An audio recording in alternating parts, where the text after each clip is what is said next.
The wind in the willows. 7.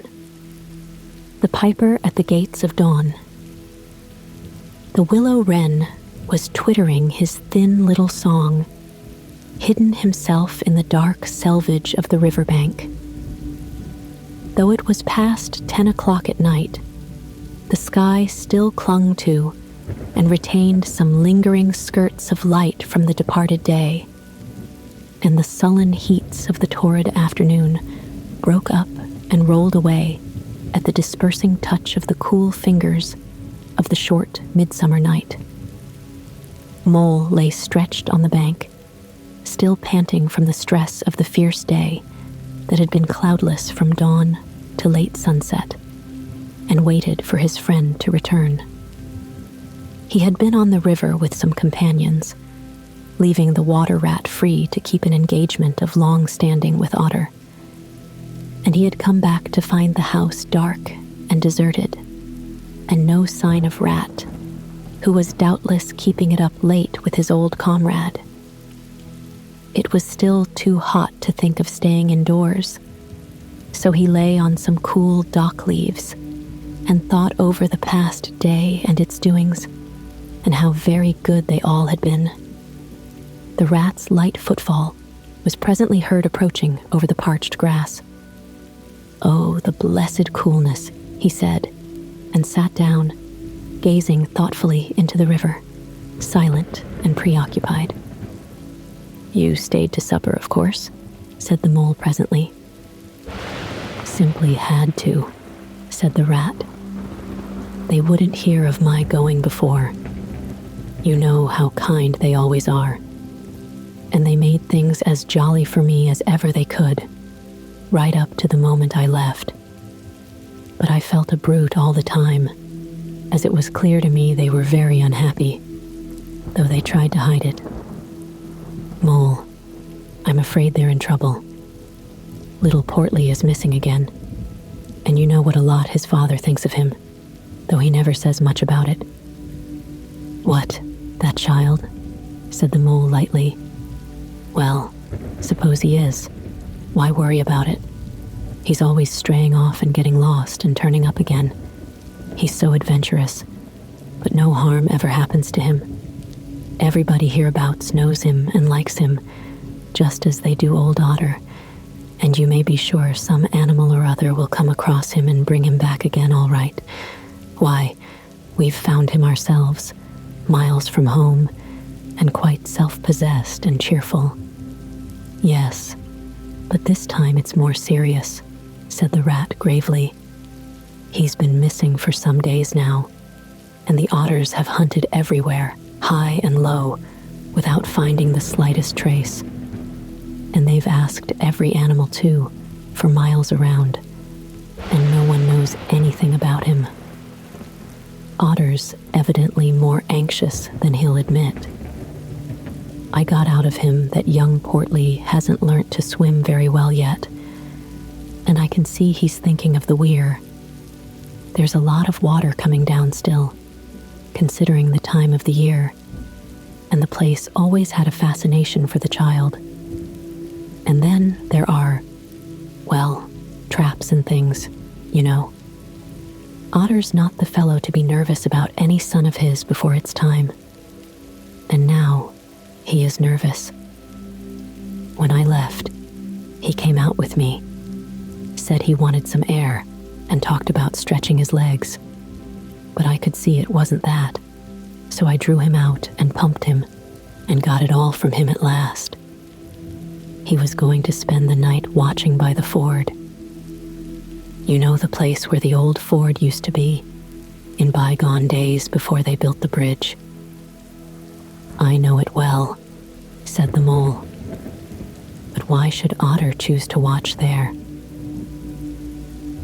Well, it seems that it was there he gave Portly his first swimming lesson, continued the rat. From that shallow, gravelly spit near the bank. And it was there he used to teach him fishing, and there young Portly caught his first fish, of which he was so very proud. The child loved the spot, And Otter thinks that if he came wandering back from wherever he is, if he is anywhere by this time, poor little chap, he might make for the ford he was so fond of. Or if he came across it, he'd remember it well, and stop there and play, perhaps. So Otter goes there every night and watches. On the chance, just on the chance. They were silent for a time, both thinking of the same thing, the lonely, heart-sore animal, crouched by the ford, watching and waiting, the long night through, on the chance. "Well, well," said the rat presently, "I suppose we ought to be thinking about turning in." But he never offered to move. "Rat," said the mole, "I simply can't go and turn in, and go to sleep, and do nothing, even though there doesn't seem to be anything to be done. We'll get the boat out, and paddle upstream. The moon will be up in an hour or so, and then we will search as well as we can. Anyhow, it will be better than going to bed and doing nothing." "Just what I was thinking myself," said the rat. "It's not the sort of night for bed anyhow, and daybreak is not so very far off, and then we may pick up some news of him from early risers as we go along." They got the boat out, and the rat took the sculls, paddling with caution. Out in midstream, there was a clear, narrow track that faintly reflected the sky. But wherever shadows fell on the water from bank, bush, or tree, they were as solid to all appearance as the banks themselves, and the mole had to steer with judgment accordingly. Dark and deserted as it was, the night was full of small noises, song and chatter and rustling, telling of the busy little population who were up and about, plying their trades and vocations through the night, till sunshine should fall on them at last and send them off to their well-earned repose. The water's own noises, too, were more apparent than by day, its gurglings and kloops more unexpected and near at hand, and constantly they started at what seemed a sudden clear call from an actual articulate voice.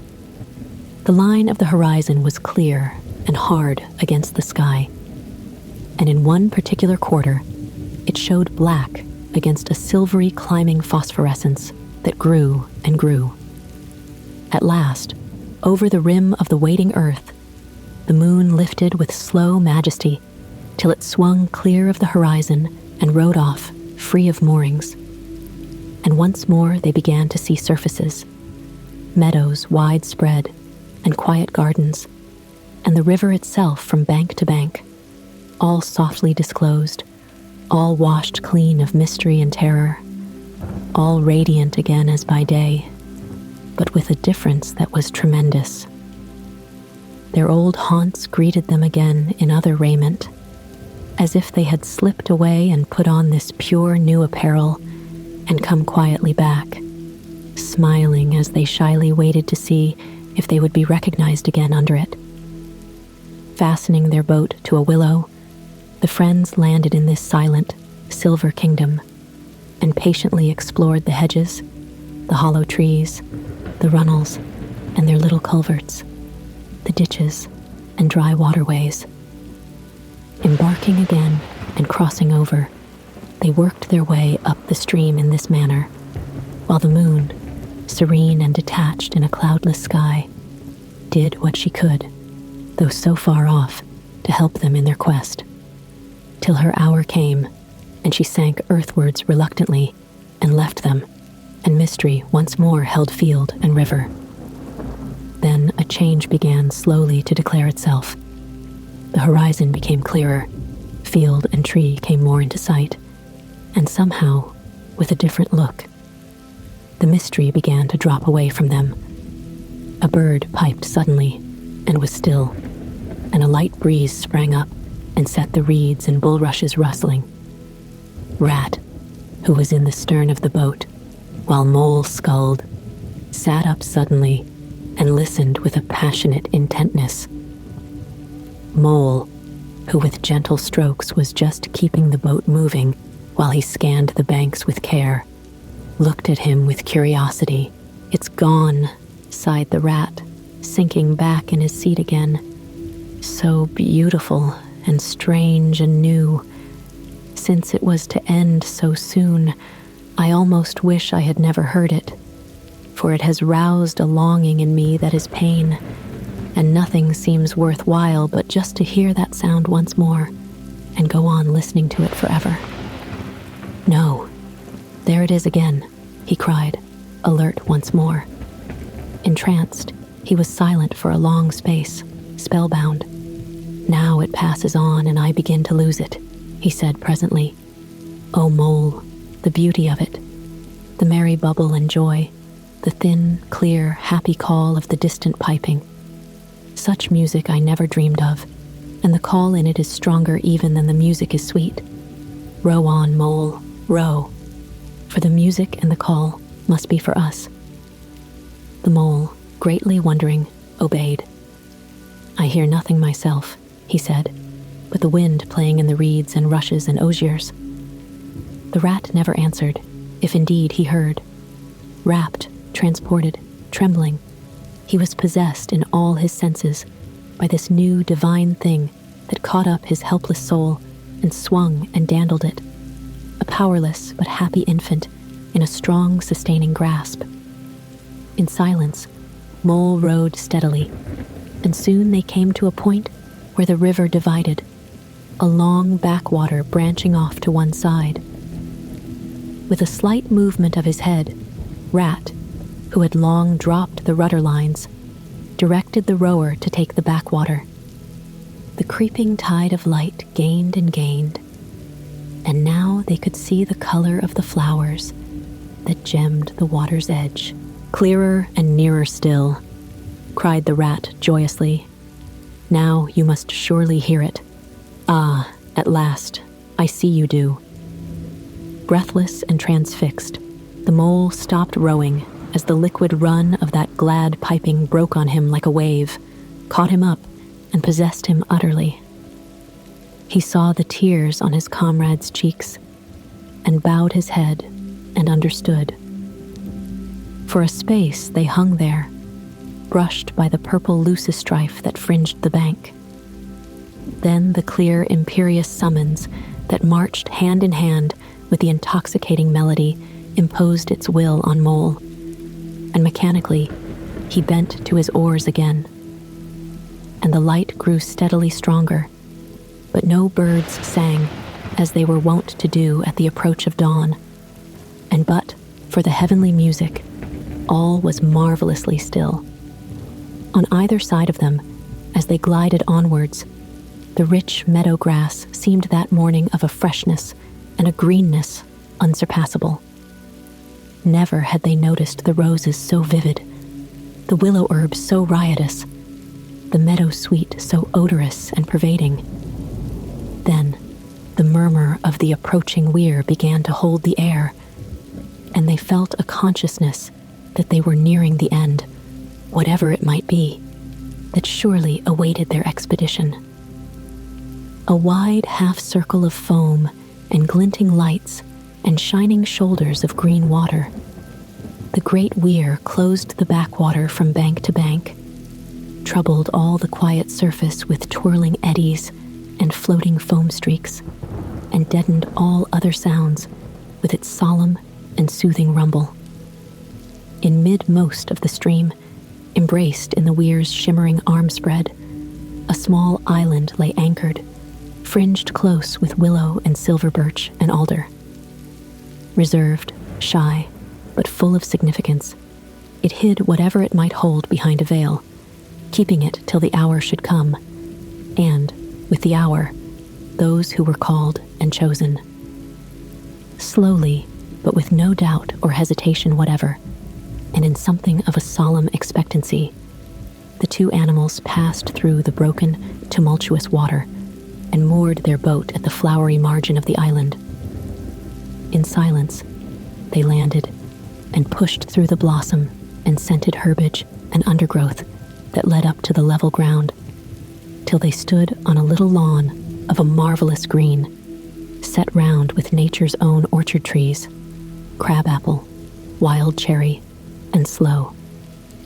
This is the place of my song dream, the place the music played to me, whispered the rat, as if in a trance. Here, in this holy place, here if anywhere, surely we shall find him. Then suddenly, the mole felt a great awe fall upon him, an awe that turned his muscles to water, bowed his head, and rooted his feet to the ground. It was no panic terror. Indeed, he felt wonderfully at peace and happy, but it was an awe that smote and held him, and without seeing, he knew it could only mean that some august presence was very, very near. With difficulty, he turned to look for his friend and saw him at his side, cowed, stricken, and trembling violently. And still, there was utter silence in the populous, bird-haunted branches around them. And still, the light grew and grew. Perhaps he would never have dared to raise his eyes, but that, though the piping was now hushed, the call and the summons seemed still dominant and imperious. He might not refuse, were death himself waiting to strike him instantly, once he had looked with mortal eye on things rightly kept hidden. Trembling, he obeyed, and raised his humble head. And then, in that utter clearness of the imminent dawn, while nature, flushed with fullness of incredible color, seemed to hold her breath for the event, he looked in the very eyes of the friend and helper, saw the backward sweep of the curved horns gleaming in the growing daylight, saw the stern, hooked nose between the kindly eyes that were looking down on them humorously, while the bearded mouth broke into a half smile at the corners, saw the rippling muscles on the arm that lay across the broad chest, the long, supple hand still holding the panpipes only just fallen away from the parted lips, saw the splendid curves of the shaggy limbs disposed in majestic ease on the sward, saw, last of all, nestling between his very hooves, sleeping soundly in entire peace and contentment, the little, round, podgy, childish form of the baby otter. All this he saw, for one moment breathless and intense, vivid on the morning sky, and still, as he looked, he lived. And still, as he lived, he wondered. "Rat," he found breath to whisper, shaking. "Are you afraid?" "Afraid?" murmured the rat, his eyes shining with unutterable love. "Afraid of him? Oh, never, never. And yet, oh, mole, I am afraid." Then the two animals, crouching to the earth, bowed their heads and did worship. Sudden and magnificent, the sun's broad golden disk showed itself over the horizon facing them, and the first rays, shooting across the level water meadows, took the animals full in the eyes and dazzled them. When they were able to look once more, the vision had vanished, and the air was full of the carol of birds that hailed the dawn. As they stared blankly, in dumb misery deepening, as they slowly realized all they had seen and all they had lost, a capricious little breeze, dancing up from the surface of the water, tossed the aspens, shook the dewy roses, and blew lightly and caressingly in their faces, and with its soft touch came instant oblivion.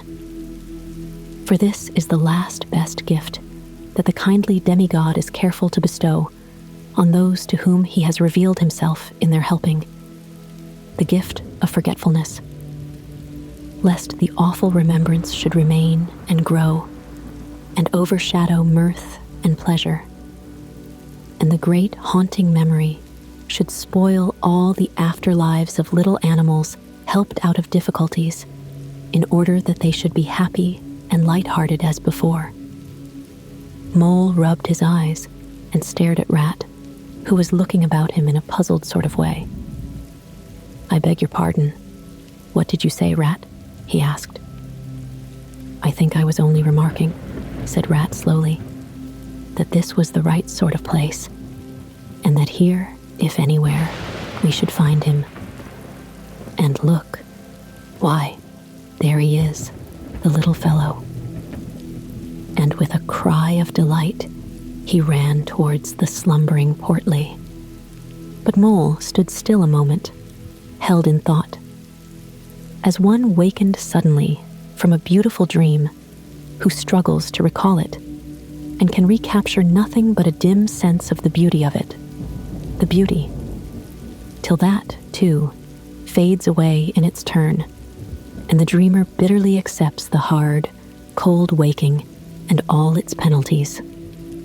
So Mole, after struggling with his memory for a brief space, shook his head sadly and followed the rat. Portly woke up with a joyous squeak and wriggled with pleasure at the sight of his father's friends, who had played with him so often in past days. In a moment, however, his face grew blank, and he fell to hunting round in a circle with pleading whine. As a child that has fallen happily asleep in its nurse's arms and wakes to find itself alone and laid in a strange place and searches corners and cupboards and runs from room to room, despair growing silently in its heart. Even so, Portly searched the island and searched, dogged and unwearying, till at last the black moment came for giving it up and sitting down and crying bitterly. The Mole ran quickly to comfort the little animal, but Rat, lingering, looked long and doubtfully at certain hoof marks deep in the sward. "Some great animal has been here," he murmured slowly and thoughtfully, and stood musing, his mind strangely stirred. "Come along, Rat," called the Mole. "Think of poor Otter, waiting up there by the ford." Portly had soon been comforted by the promise of a treat, a jaunt on the river in Mr. Rat's real boat, and the two animals conducted him to the water's side, placed him securely between them in the bottom of the boat, and paddled off down the backwater. The sun was fully up by now, and hot on them. Birds sang lustily and without restraint, and flowers smiled and nodded from either bank. But somehow, so thought the animals, with less of richness and blaze of color than they seemed to remember seeing quite recently somewhere. They wondered where. The main river reached again. They turned the boat's head upstream, towards the point where they knew their friend was keeping his lonely vigil. As they drew near the familiar ford, the Mole took the boat into the bank, and they lifted Portly out and set him on his legs on the towpath, gave him his marching orders and a friendly farewell pat on the back, and shoved out into midstream. They watched the little animal as he waddled along the path contentedly and with importance, watched him till they saw his muzzle suddenly lift and his waddle break into a clumsy amble as he quickened his pace with shrill whines and wriggles of recognition.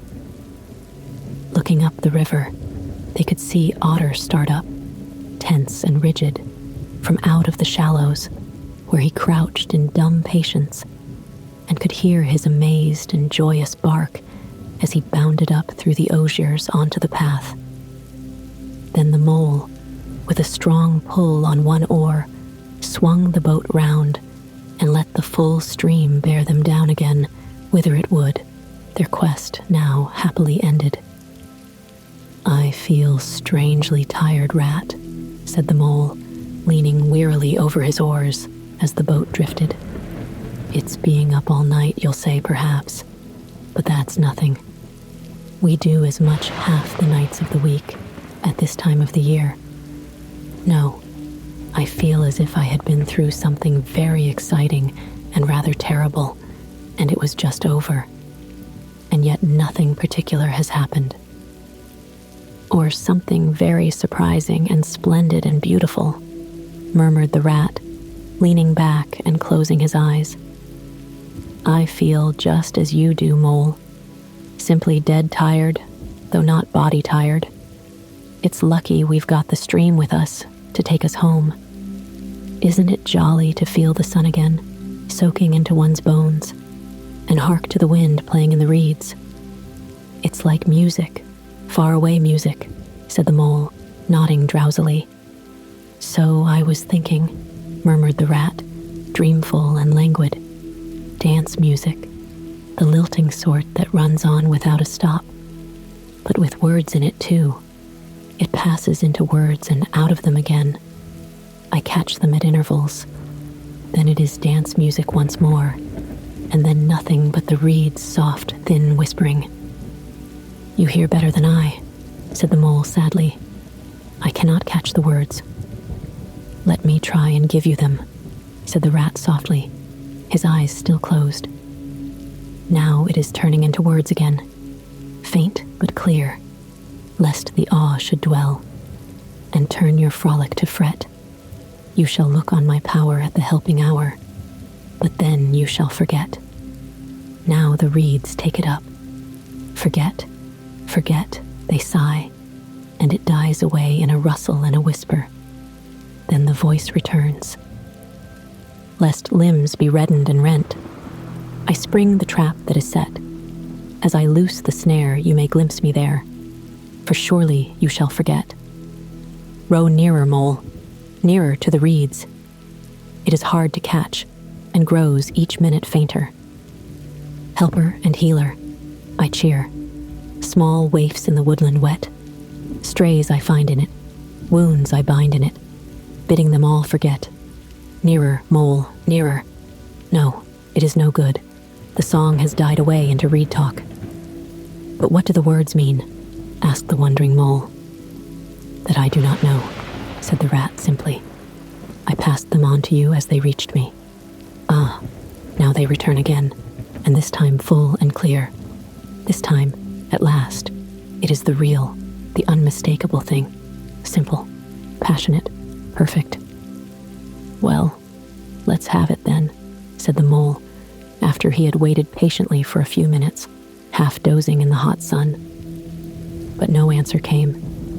He looked and understood the silence, with a smile of much happiness on his face, and something of a listening look still lingering there.